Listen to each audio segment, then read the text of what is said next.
But what I 100% do want to emphasize is the bunching that happens in the back when the trapezius pulls on the scapula. So there's like this pinching, and I think that's a better thing to show on a fleshy character like this. I'm going to show you on a Proco video very quickly what this bunching looks like. So this is a Proco video from Proco.com, Stan Prokopenko, and you should sign up for his courses. He teaches anatomy very well. In this case, you do have the scapula, but the reason why it's triggered is because she has put her hand behind her back. So this is a very good way to make your scapula protrude.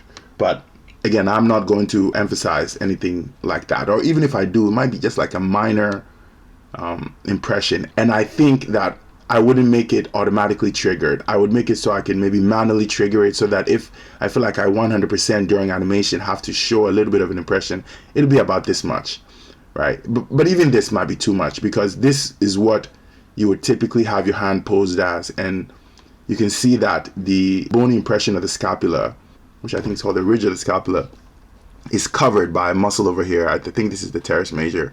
It's just mostly sitting on the scapula along with the other muscles over here. They're just sitting on top of it, so you're never really going to see it that much. But what's important about this is what is happening when there is retraction right here. You see the accumulation of flesh here. This is what I'm interested in doing. So the character will have something like that, with the flesh bunching up like this. Do like a quick sketch. I'd be shooting for something like this. When she does a little bit of protraction, it'd be like accumulation of flesh, like so. All right, and no bony scapula impression. And I'm also going to do a quick sketch of what I intend to do in this front area. You see, the front is going to have the most amount of changes as we do this elevation of the girdle and the abduction of the humerus. So let's start with the abduction of the humerus. If I do this and go to the maximum that I can rotate this humerus at, you can see that there is a skinning error here.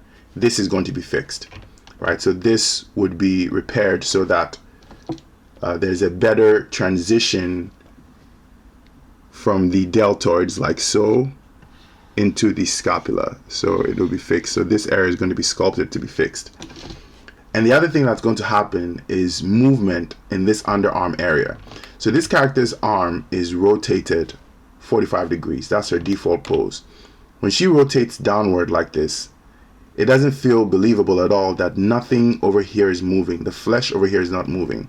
The flesh that covers her pectoralis. So when her hand is down like this, I'm going to make some adjustments like so to make it squeeze in. And this is a thing you will see on yourself too. When you abduct your arm, you'll see like there'll be a change here. It'll no longer be this. It'll no longer be this here. There'll be a nice little crease over here that closes, and that is also going to extend to the backside. For the backside, I'll just move this mass in a little bit, like so. So I'll move the mass in a little bit. And this is also very important because if you remember at the beginning of this course, I spoke about end cloth and end cloth getting trapped in areas where geometry is penetrating itself. So if I hit 4 right now, you'll see that with this adduction of the arm, there's a lot of penetration happening here. If she was wearing something where there was end cloth here, it would get confused and start flipping out and doing some weird stuff. So this is a good place to make sure that I try as much as possible to simulate actual collision with sculpting. So there shouldn't be this kind of a clash. So when we go under the armpit, when the arm is adducted, all this is going to be fixed. It's going to be pushed out of the way so that there is no penetration. Let me go in here and see if I can, yeah. All this white means that it's penetrating the geometry. So this would have to be adjusted, right? So those are the two things that are going to happen on the adduction and abduction of the humerus or the upper arm. And when it comes to the shoulder girdle, the elevation of the shoulder girdle, this comes with its own fix. obviously this is wrong. So when we rotate the shoulder girdle up, there needs to be a fix here to allow this to be more wholesome. So it will be like this. I'm going to have to sculpt it up. And then the other thing that's definitely going to have to happen is the clavicle. It needs to be straightened because right now it looks broken. So it's going to be a little straighter like so. And I might shift up the pectoralis mass here. And it just occurred to me that I do also have to shift up the breast. So the breast tissue, when the pectoralis goes up, when this pectoralis goes up, this breast tissue is also going to go up. So we'll have this fixed to fix this a sink. We'll have the clavicle repaired, pectoralis goes up, breast tissue goes up.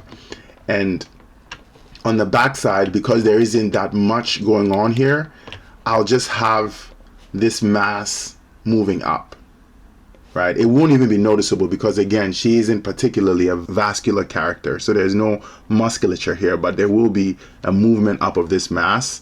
Maybe you also see a little bit of the movement happening here, so you can see some secondary movement as the character raises or elevates the shoulder girdle.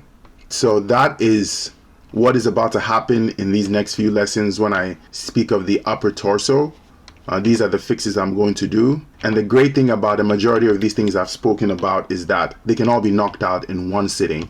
So almost everything that has to change with the elevation of the shoulder girdle can be done in one blend shape target. We can sculpt all of that one time. And that's great because they're all going to be triggered by the same thing, front and back. And then for the abduction of the humerus, we just fix that top area that I showcased. And then there'll be another trigger for the adduction of this area. So it's about a total of 3 triggers on each side to get this thing behaving. All right. And once we're done with that, we'll move to another interesting one, which is the neck. I did say I was not going to do the sternomastoid impression on the neck, but we will be doing that. So I'll move to that next after we're done with this upper torso. So let's get started with the upper torso fixes.